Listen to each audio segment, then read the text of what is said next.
Hello everybody, I'm Brad Carpenter. Welcome to Carpenter Ranches. Right here we have our old office that we still use. It's where we all grew up as 5 brothers.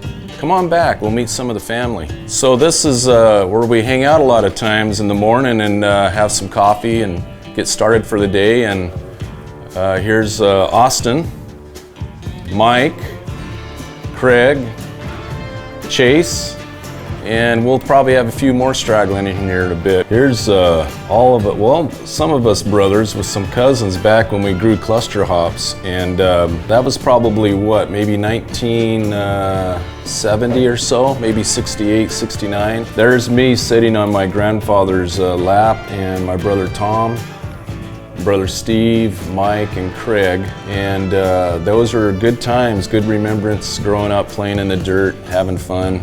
When we tell Dad that we can grow hops, he always shows us this picture here. Look at those hops.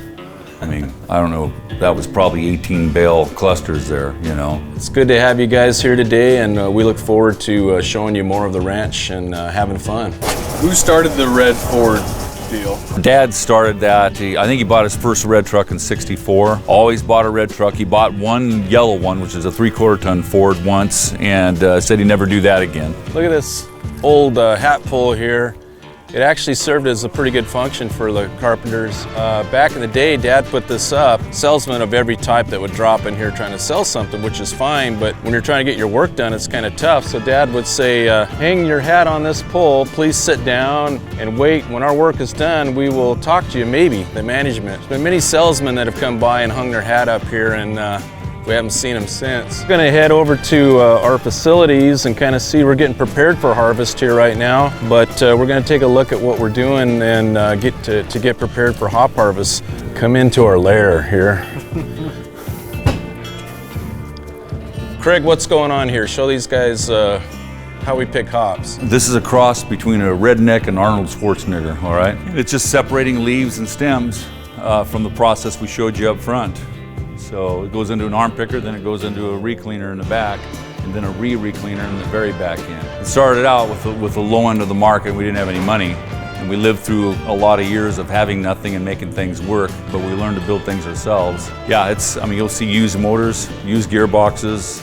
It didn't matter. Probably 20 to 1 on the dollar money, you know. So, but it worked out good. Right here, Craig is adding one more contraption to separate leaves, vines, and sticks. So Craig, what do we got going on down here? Well, this is something new we're adding this year. It's a stem separator. We've moved to the capacity of 25 acres a shift, so we really got to keep cleaning, and then it goes from here on up to the kiln.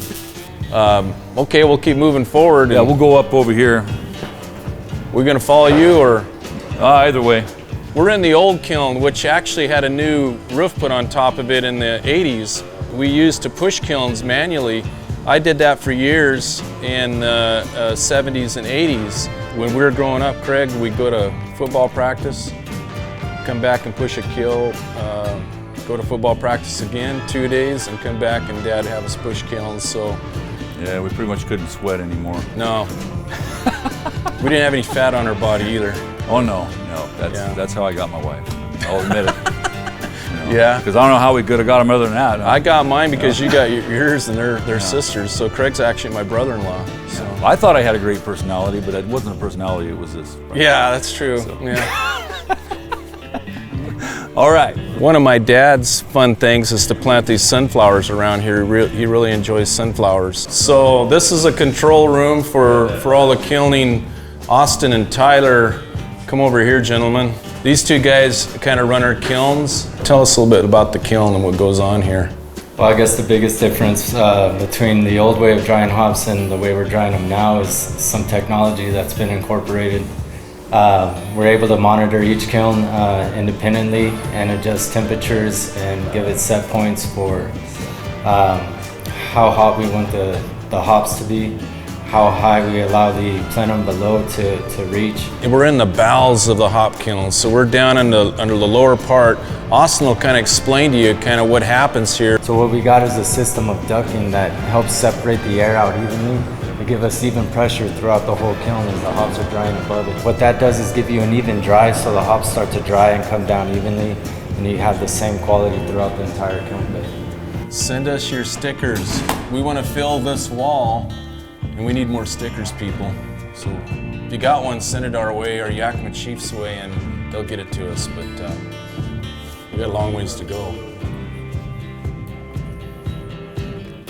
So this facility here, Austin or Tyler can speak to it a little bit better than I, but they try to keep the floors pretty clean. At this point, it's a food grade product in our minds, hops are, and we want to keep the floor clean and keep our equipment clean all the way into the hydraulic press over there. These here are 2019 COVID edition definers.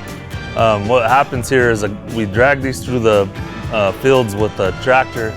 I got 2 guys up top with machetes, 2 guys, one where Chase is at, one where Tyler's at, and what they do is they pass a vine to each other. And usually that screen's not there, but since COVID and stuff is going on this year, we're trying to keep it a little bit more safe. But what they do is pass it to each other through these diviner tires back here, and those diviner tires, they usually have a star on them, and when they feed them through those stars, it leaves the arms and the hops in the actual diviner and throws the vine out into the field. We've had these for about 12 years now. They're made out of some old hop sleds. So we built all these are the same specs, but every once in a while you get somebody that's shorter.